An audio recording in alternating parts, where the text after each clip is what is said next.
Welcome back. In today's episode, these incredibly awesome builders will be completing the infamous Vans RV-10 Section 29 in record time. Just kidding. They'll be working slower than a speeding microorganism. Enjoy part 1 of the shit show.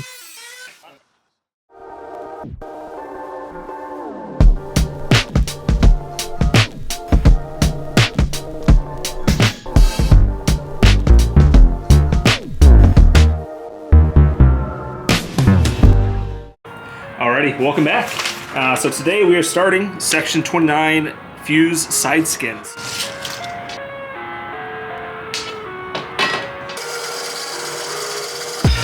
I live inside my own world of make-believe.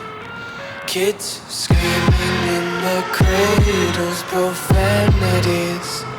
Wifey just got home. Look at that. Hello. Hey, where are your Crocs at?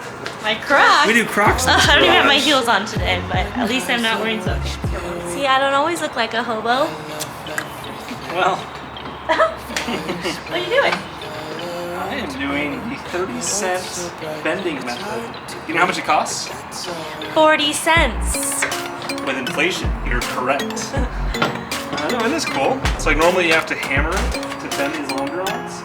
You stack nickels on your knives, and you can slowly start to get. It's officially waking up. The boy's waking. He's got to eat. Be right back. Take my eyes open to force reality. Why can't you just let me eat my weight in glee? I live inside. So just to make this easier, I keep having to work the angle out in opposite directions. Like once I get a bend all the way across, it tends to deflect in the opposite or upwards. Anyways, it gets an unwanted bend in the other direction. So I keep having to use the other bench vise, the smaller one that I have over there, simply because I'm using these Allen wrenches here, which makes it so I can only lay the angle on that side. So I'm just going to replace these 2 Allen wrenches with 2 large rivets. That way I can utilize both sides of this more effectively. Around my room, my world's so bright, it's hard to breathe, but that's alright. Hush.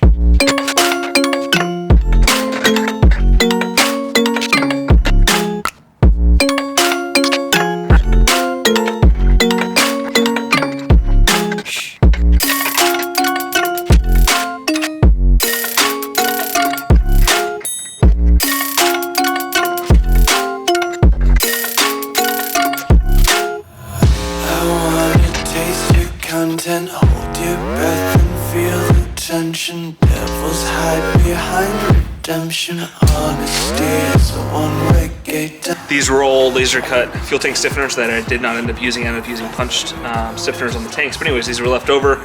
Folded them around and made them into nice little protective jaws here so I don't gouge my aluminum. But nice little snap fit. So heck yeah, make use of those parts.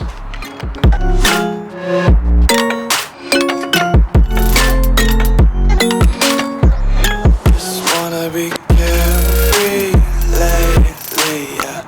Just kicking up daisies. Got 1 too many quarters in my 2 degrees, perfect. Nap time. Alright, so I have the longer longeron for the left side, which is the F-1013 left.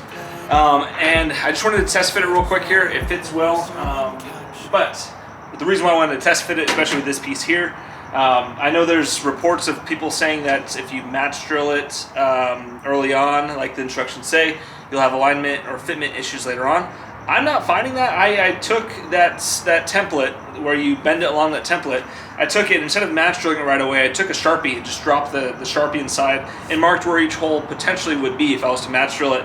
And I threw this part on here, which is the part that lines up with those holes, and sure enough, the holes line up. So I don't know if other kits are different or not, but I don't foresee any issues if I was to go through and match drill like the instructions say. So I'm happy I checked it, but I will go ahead and match drill off of that other template over there. You'll find out later in the video if that was a smart idea or not. If you have any confusion, I know there's other confusion that I saw online where someone mentioned this part having more holes than the longeron when you match drill it. to that other part. The other part that you match drill has less holes than this top piece here. You'll find that extra hole is right there, so I'm guessing that ends up being match drilled with this in place later on down the line. But that is your missing hole that's not accounted for on that stencil, whatever this thing is.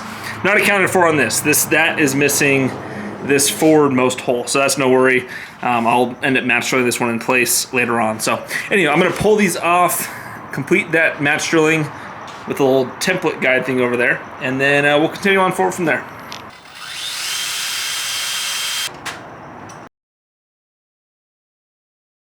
Alrighty, so we are up to the oh so fun part of bending the side skin. So this skin, which you see is nice and flat, will end up going on the side, and it will eventually have to mate with that profile, that rounded profile of the tail cone.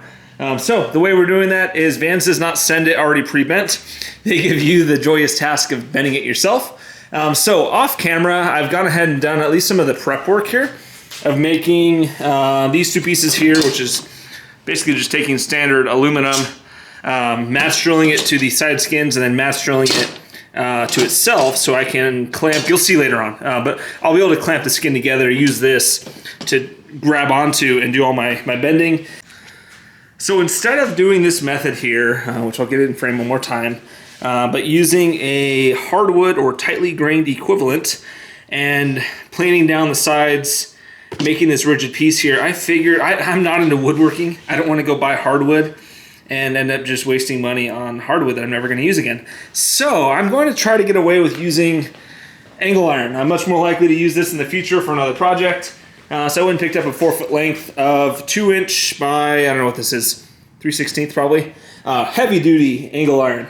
And I think I can get away with using this, and again, I can then repurpose it later on, and it won't just be an expensive piece of hardwood sitting in the garage. So then also off camera, I went ahead and just drew out the line of where I'm going to be making my bend. So I've already gotten my center line, gone 5/16 down from that, gone across, found my intersection point. So my plan right now is to clamp this down to the table. I looked online and saw what other people are recommending doing. I saw some people recommending clecoing this to the table so it doesn't shift. So I'll cleco the skin to the table. I'll get this clamped down real nicely secure on the table. And so I'm gonna put you on that tripod there, nice and out of the way. And then you're gonna watch me sit here and fight this piece of aluminum for the next probably 1 minute on post-editing, but an hour in reality. So anyways, let's get to it.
Round two. This will be the left side. I think I've learned enough here. I've learned not to use these as leverage points on this because they will slip forward. The other thing I learned is this takes a long time. So I'm gonna get to it right now and you're gonna watch me fight this for a little bit. I may leave the camera running, I'm not sure. I've gone through already one SD card so far. I'm early on in section 29. And then the last one, the battery died partway through there. So recording's hard on this section here, but we'll see how much I record.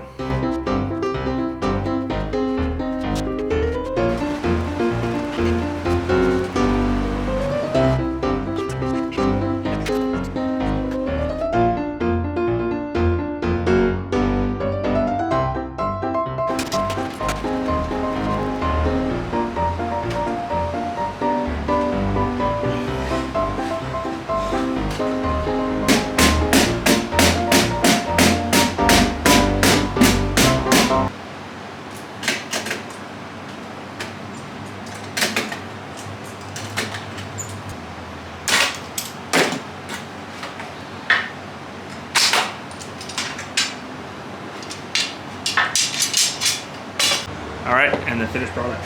I'm not sure if I had to get it fully Clecoed on here, but happy with how it turned out. So no bulging or anything between Clecos. It's happy, so I am happy. So I am calling it a night. We'll see you tomorrow.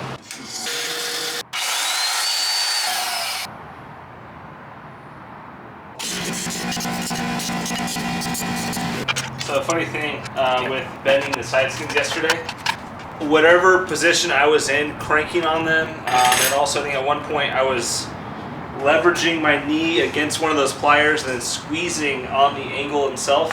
Anyways, both of my thumbs are numb at the tip. So this was yesterday. I mean, working on the skins all day yesterday, and then the first skin I did midday yesterday, second skin I did, I don't know, sometime around like 10 o'clock at night. Here we are at noon the following day, and the tips of my thumbs are numb. It's the strangest thing. If I search online, it's either I'm dying or it was something with like a compressed nerve or something. Getting this blue protective film off just now, I'm trying to work at them, but when they're numb, it's just a strange feeling, not having feeling. But anyways, this part here is where the baggage door will rest. So you have that baggage door skin up against this here, which I think is why they're calling for a 1/16 of an inch gap, but they wanted a 1/16 gap, but it'd be a nice tight fit. So I'm happy.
Word of advice, if you're getting to section 29 and you don't already have it, let's see if I can get this camera to zoom, but I have a crescent wrench here. You'll see it's a Imperial Craftsman crescent wrench, so it's 10-inch length. This section in the instructions calls for using a metric crescent wrench. So this could have been a big issue. The reason why I can use this, you'll notice on the back side if it will focus, but it is compatible with the metric system. So you'll see 250 millimeters. So I lucked out there being able to use this for this portion here, but if you're getting to this portion, double check your tool inventory, make any purchase that you need to make, and then you can actually knock out this section.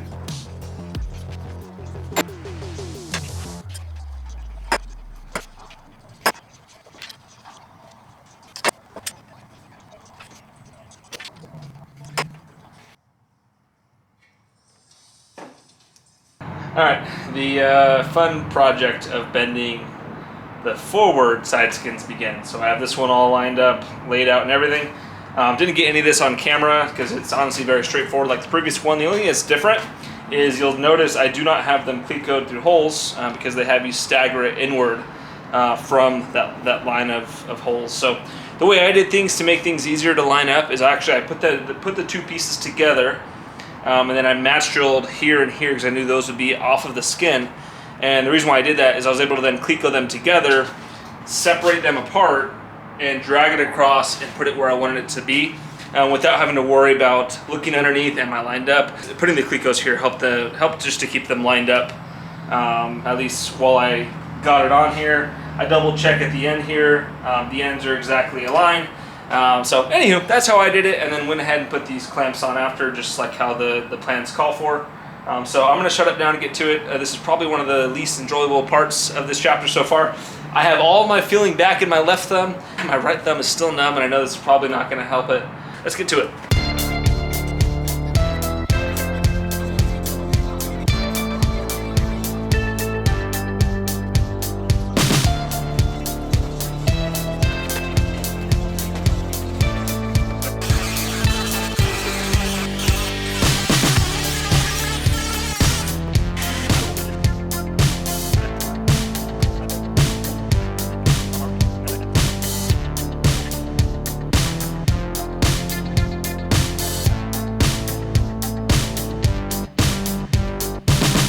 Alrighty, so rolling the final skin, I think I've learned quite a bit with the clamps here.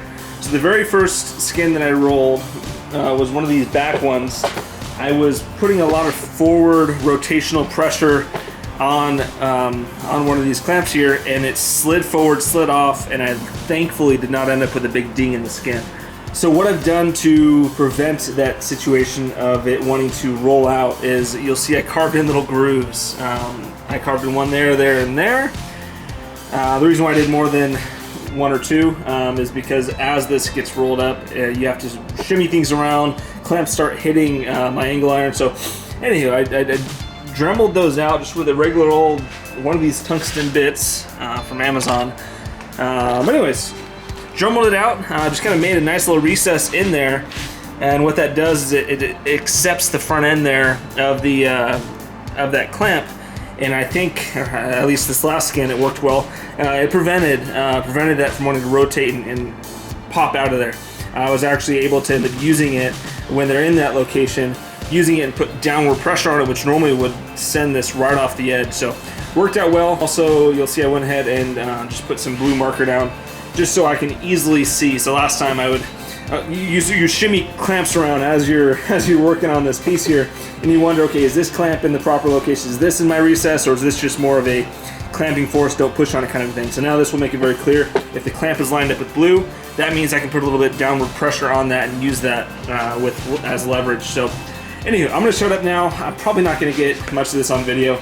But it's the last skin, so once I finish this, no more bending skins, assuming that it goes well. So I'm gonna shut up and we're gonna get to it.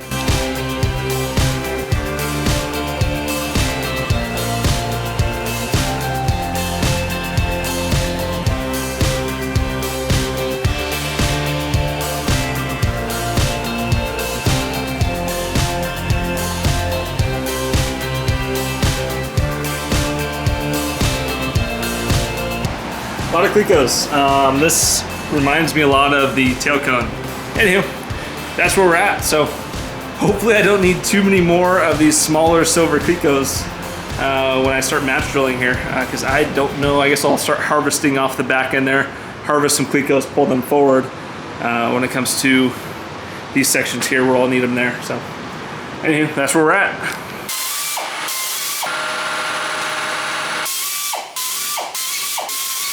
So you probably saw on camera there, I used this clamp here. To get this clamped in place, instructions call for using a piece of wood on the back side to kind of put pressure this way while you're drilling into the metal piece that's behind here. Instead, I used this clamp.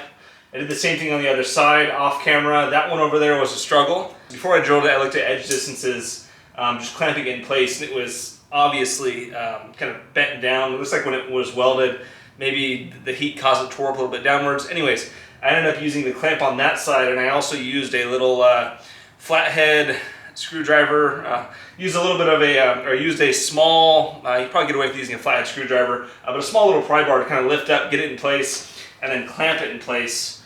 And that held it nice and straight. I'm happy with my edge distances there, but this was handy holding that piece of metal where I wanted it to be while getting these drilled. So we can get back to it.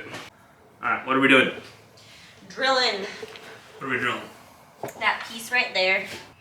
Gonna put this wood up against it, put positive pressure, and he's gonna drill into that. Let's do it.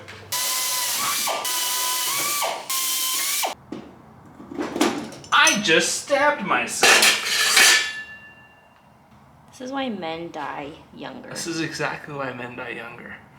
I had my my little pick, my persuader. It literally stabbed my hand. Look at that. You put your blood, sweat, and tears into this build now. My blood, sweat, and tears. Kiss it. Ew, no, go away. The other perk of using isopropyl alcohol for doing all your metal cleaning is you can also squirt it into your wound after you stab yourself with your persuader. We're not going to record that side because the garage is tight over there and you saw it earlier, but we're going to knock out that bottom left corner and we will be done with the 2-man drilling.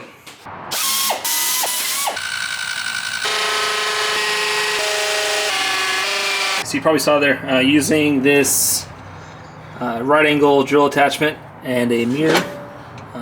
Mirror helps just to line it up. I had a fear of having it in here and then all of a sudden accidentally moving it over just outside the hole and drilling a hole where it doesn't belong, which is why I had this handy dandy mirror. I don't know if they'll show up on camera or not, but they look good. I'm happy.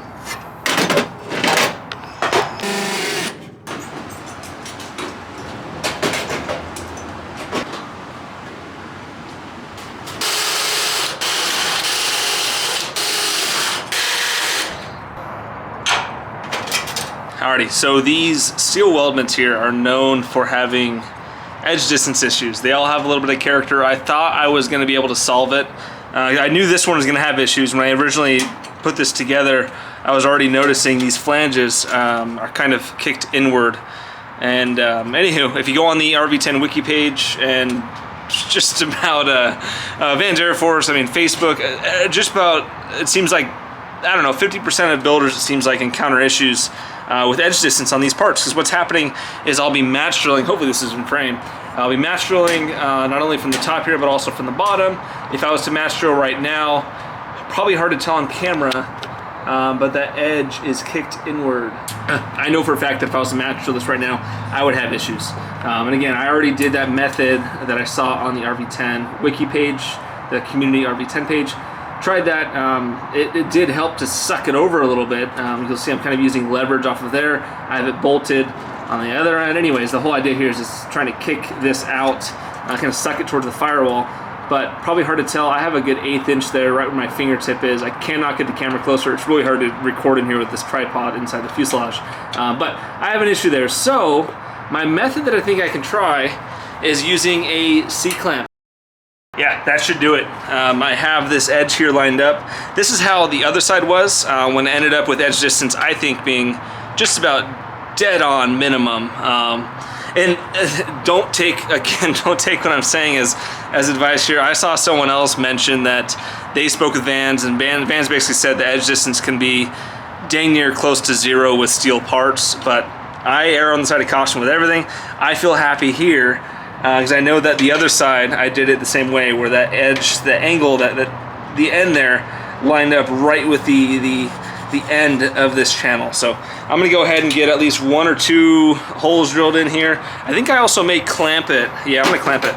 I'm gonna go ahead and clamp it down with a spring clamp, and that tripod is right where my head needs to be. These videos can sometimes be a lot of work to work around cameras and whatnot. So if you like the video, give me a like. I appreciate it. Yeah, should be able to go ahead now and at least hit 2 holes here and then 2 holes on the other side. Kind of tack this in location and move forward from there. I am happy with the edge distance.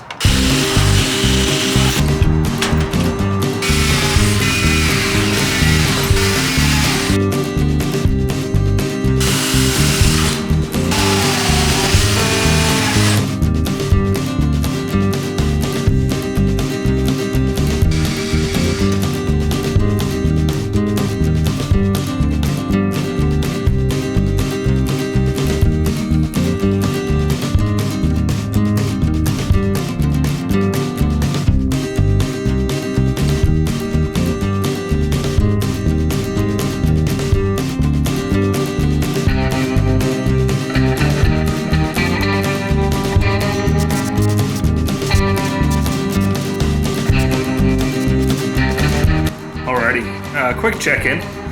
I have 3 of the 4 skins already fully dimpled. Actually, technically I have all 4 skins dimpled. It's late. I'll get this this cutout knocked out, and yeah, we'll get to it. Alrighty, to the 3 or 4 viewers out there who made it this far, thank you so much for watching. But we are going to be ending the video here. I know we're almost 30 minutes into the video. Have to end it. There was a lot of video content that I unfortunately had to delete just to make this a palatable video. Section 29 is a beast. It's a big one. So if you are going to be tackling Section 29, I would highly recommend taking a look at Pilot Rhino's videos. I didn't want to copy any of this, or not any, but I want to make sure not to copy a lot of the helpful hints that he had in his video.